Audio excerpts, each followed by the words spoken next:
امیر تتلو داخل بیمارستان بستری و وکیلاش خبر از حال بدش میدن. داخل ویدیوی امروزمون قرار راجع به اتفاقات اخیری که راجع به امیر تتلو ایجاد شده صحبت بکنیم. مثل اینکه حالش خیلی خرابه و داخل ویدیوی امروزمون یه خبر اختصاصی از وضعیتش داریم. بهتون پیشنهاد میکنم که تا آخر این ویدیو همراه من بمونید. جو برعکس امیدوارم که حال دلتون خوب باشه. بالاخره یه خبری از تتلو اومد. اونم چه خبری؟ امیر تتلو داخل بیمارستان بستری شده به دلیل اینکه خودکشی کرده. بچه‌ها داخل ویدیوی امروزمون قراره به موضوعاتی که اتفاق افتاده بپردازیم، از جمله برگه‌ای که از امیر تتلو منتشر شده. خب یعنی یه برگه اومده بیرون از اینکه تو بیمارستان و این داستانا، قراره اونا رو بهتون نشون بدم و خلاصه یه خبر کلی داریم راجع به این داستان دیگه. بچه‌ها قبل اینکه بریم سر صفحه لپتاپ یادتون نره که کانال یوتیوب رو سابسکرایب کنید، زنگوله رو بزنید و اینکه دمتون گرم دیگه. حتما یادتون نره که این حرکت رو انجام بدید. با هم دیگه بریم سر صفحه لپتاپ ببینیم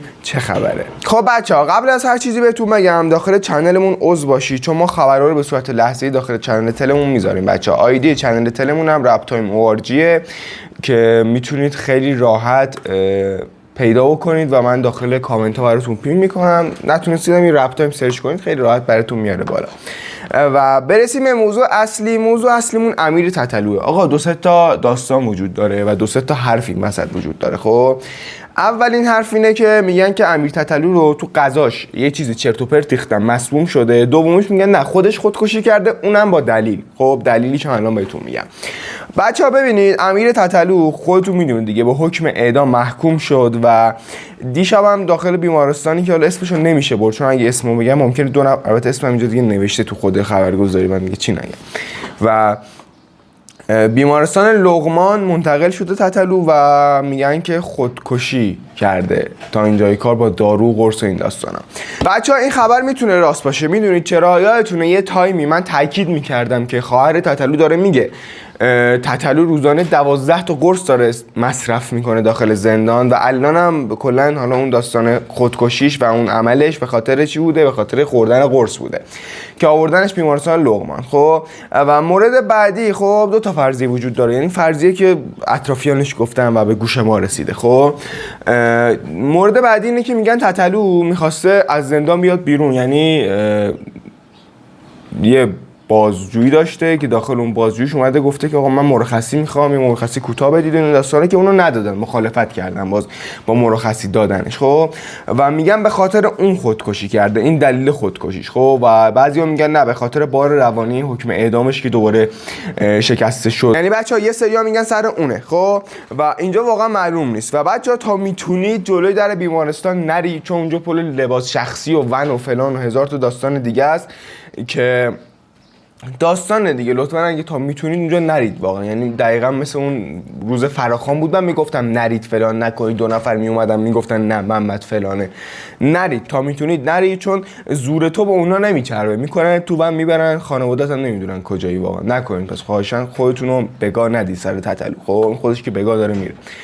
و موضوع بعدی خب اینه که هنوز هوشیاری خودش رو به دست نیاورده و هنوزم وضعیتش همونه.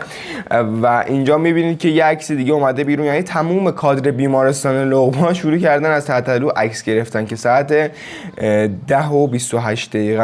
فکر تتلو اونجا بوده. اینم میبینید پرونده بعدی امیر تتلو و پرونده اصلیش بچه‌ها این پرونده است که یکی از دکتراش عکس گرفته که برگه پذیرششه. خب که ببینید اینجا زده مسمومیت دارویی که از این علت‌ها بوده و واقعا نمیدونم داستان واقعی چیه، به ما چیزی نمیگن. خب خبرگزاری‌های داخلی هم یعنی تیتر میزنن که آقا تتلو خودکشی کرده و یه دونه اسلش میزنن اینجا مینویسن که آقا خبر هنوز تایید نشده، یعنی خودشون نمیدونن چیکار دارن میکنن. به خبرگزاری‌های داخلی که گوش نمیشه چون خبر باحال خوب به ما نمیدن. خب و این تا اینجای کار بچه‌ها. و خواهر امیر تتلو اومده بود گفته بود و حتی سعید گنجی هم دوباره تکرار کرد تو استوریش، برگشت گفت که آقا تتلو حالش خیلی بده و واقعا فکر کنم حرفای سعید گنجی که ما مسخرهش میکردیم راست بود. سعید گنجی یادتونه دیگه این مدت میومد میگفت که آقا فلان کنید، تتلو حالش تو بیمارستان خیلی بده، ممکنه خودکشی کنه، ممکنه خودشو بکشه، ممکنه خودشو بگاه بده. همه اینا حقیقت بود. اون تایمی که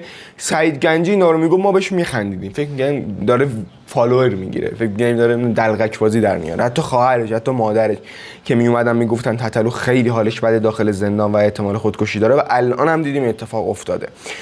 و بازم هنوز هیچی معلوم نیست، ولی من دو سه تا خبری که خوندم میگفتن به تتلو قرص دادن داخل زندان برای اینکه خودش بمیره و حالا اگه قرص دادن خودش بمیره و چجوری آوردنش دوباره بیمارستان و دارن یه کاری میکنن زنده باشه و نمیره طرف و میخواستن قرص بدن طرف بمیره، خب میدادن میمرد دیگه. الان چرا واسه اینجوریه؟ نه بس این احتمالاً رد میشه، احتمالاً خودش خورده. و بچه‌ها یکی از افراد، یعنی حالا رسانه‌های تتلیتی که اینجا میبینید، خب من آوردم براتون، یعنی این دیگه کسیه که به تیم تتلو خیلی وابسته است. خب و داستان اینه که میگن که آقا تتلو سال 8 شب بردن زندان که 20 تا قرص اقدام به خودکشی کرده.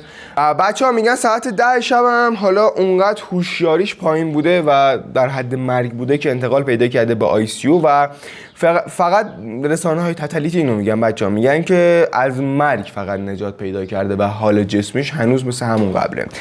یکی از بچه‌های تتلیتی هم اومده یه عکس گذاشته جلوی در بیمارستان، میگه که ون و لباس شخصی است، لطفا نرید. همین حرفی که من 5 دقیقه پیش بهتون زدم و این خود تیم تتلوه. و اینجام که میگه آقا پا نشید برید جلوی در بیمارستان، چون ممکنه امیر تتلو رو اونجا انتقال بدن به یه بیمارستان بد. خب و اینجام که اومد گفت تتلو به هوش اومده و اینجام علت خودکشیشو نوشته که امیر دیروز بازجویی شده، دوباره درخواست مرخصی کرده و بهش ندادن مرخصی و به خاطر همین اقدام به خودکشی کرده. دیگه بچه‌ها دیتای زیادی نداریم و اینجام در آخر برگشته گفته که آقا وکیلای امیر تتلو رو آزاد بکنید، چون دو تا وکیل خیلی ترسوان، حرکتی عملا نمیزنن.